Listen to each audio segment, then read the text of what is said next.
What's going on, Ravens fans? Welcome into the Baltimore Ravens Rundown. My name is Joey Peterson. We got some good and bad news to discuss as free agency is already underway, but we're actually going to start outside of the realm of free agency. We're going to start with the former rookie, now going into his second year, linebacker. Teddye Buchanan was a fourth-round pick in the 2025 NFL Draft.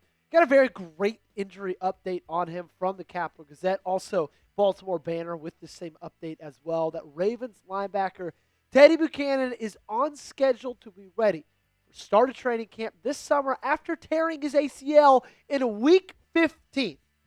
Now, I get it. There's a lot of time between now and the start of training camp. There can be setbacks. There can be lots of things that happen. But it's very, very good to hear that at this point, about 3 months into that rehab, Teddye Buchanan is on a really, really great track. And is not just going to be back to start the season, but will be back by training camp. This is huge for Baltimore because I think going into this year, there was lots of holes in this roster currently.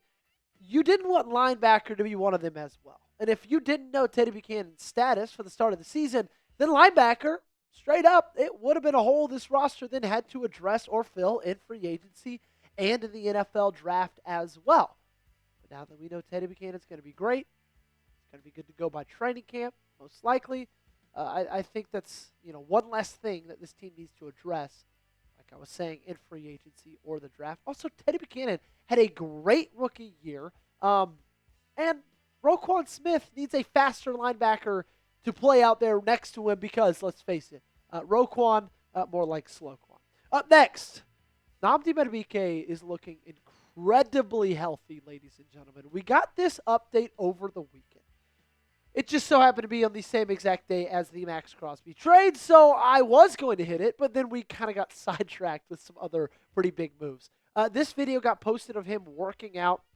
He's got the medicine ball above his head, doing medicine ball throws into the ground. And I get it, it's a small Instagram video, but I think it tells a whole bigger story that Nnamdi Madubuike is going to be able to play in 2026, which has been in question since week 2 of this last season. Starts off the season incredibly hot, 2 really great games, one against the Bills, one against the Browns. He was your best defender in those 2 games. Really high pressure rate, a couple of sacks, couple of tackles for loss. He was off to a 2024 type start for Nnamdi Madubuike. Then he exits the game against Cleveland, doesn't play another snap the rest of the season, and John Harbaugh, about halfway through the season during press conferences, is talking about his future availability as something that's incredibly in question given the severity of his injury. The fact that it was a neck injury. The fact that that's something serious that has impacts further than football, beyond in your life.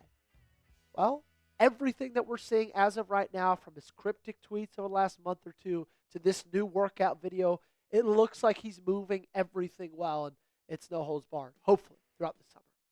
Will Nnamdi play in 2026? You let me know your answer down below in the comment section. Be honest with me. What do you think, ladies and gentlemen? Will we see Nnamdi Madubuike this season? Let me know your answer. Number 3, this one is hilarious, okay? Faalele, most likely, again, it is not a guarantee, but there is a decent chance it happens. Most likely will be following John Harbaugh to the New York Giants. Kevin Ostreicher kind of repurposing a Ryan Dunleavy report saying the Giants guard focus right now includes Ravens guard Daniel Faalele.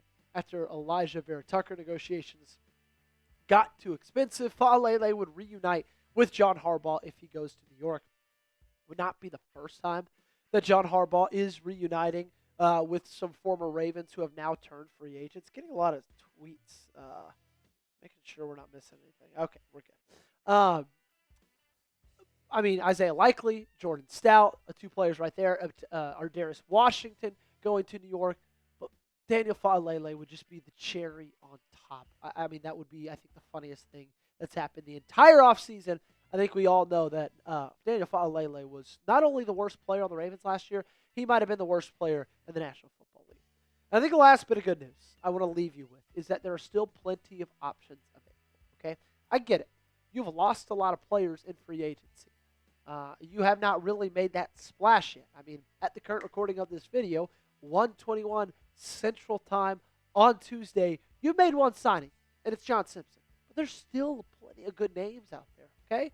If they just signed 2 or 3 of these guys, I'd be happy. Bradley Chubb, would love that off the edge. Reunite with Anthony Weaver. I'd love Kevin Byard in that safety room with our Darius Washington on his way out. Alohi Gilman on his way out as well. You need somebody back there. Calais Campbell to be a strong interior defensive lineman. Juwan Jennings outside the wide receiver spot. David Njoku, you need a tight end.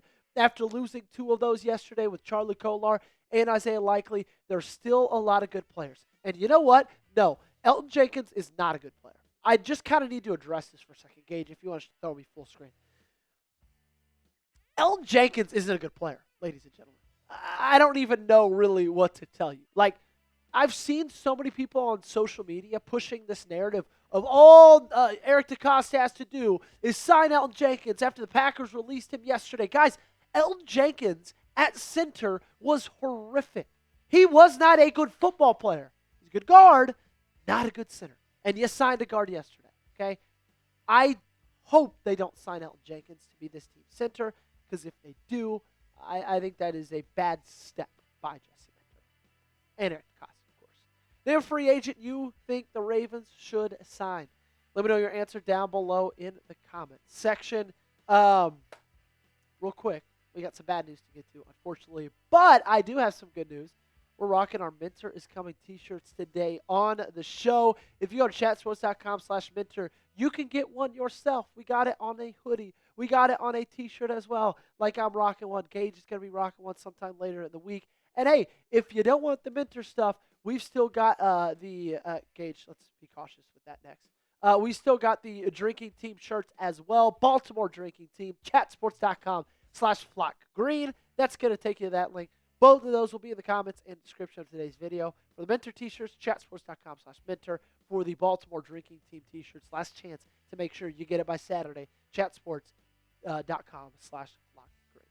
All right, let's get to the bad news. Look, man, you've just continued to lose free agents. That's kind of the thing. Is now I will defend Eric DeCosta and say, like, it has not been a horrible last 24 hours. It has not been a great last 24 hours. Because all you're doing is seeing teams poaching your players, like Draymond Jones, Isaiah Likely, Jordan Stout, Tyler Linderbaum, Charlie Kolar, or Darius Washington, Alohi Gilman, Jake Like, they're all finding their spots with new teams, and some of those might be a little bit more expensive than you were willing to go. I don't think that's a bad thing, but I do think what that means and what that's doing to this roster is opening up a lot of holes and a lot of lack of depth, if you get what I'm saying. Second part of bad news, still no official Lamar contract. And I'm waiting on it. And I'm sure the Baltimore Ravens are as well. Samuel Njoku tweeted out yesterday, or earlier this morning, I should say, the Baltimore Ravens have until 4 p.m. tomorrow to extend Lamar Jackson's contract, or they'll have to restructure to create cap space. They have to be cap compliant by 4 p.m. Eastern time tomorrow, 3 p.m. Central, if they are, wanting to not get penalized by the National Football League for not being under the salary cap. This is a deal that has to get done, frankly. You're going into next year with Lamar on a $74 million cap hit, and the year after that. We've been talking about getting this done since last offseason. So the fact that it really has not already is absolutely crazy to me. I just have a feeling that it's going to get done. The things I'm seeing on social media kind of make me think this thing is decently close to getting done. Lamar Jackson's active on Twitter. He's liking tweets about him getting a deal done.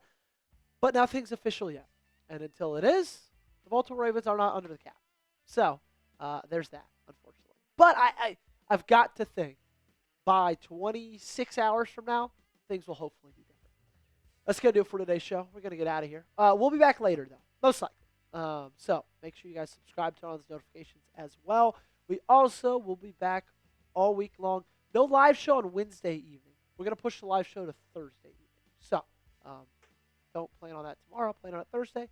And we'll see you then.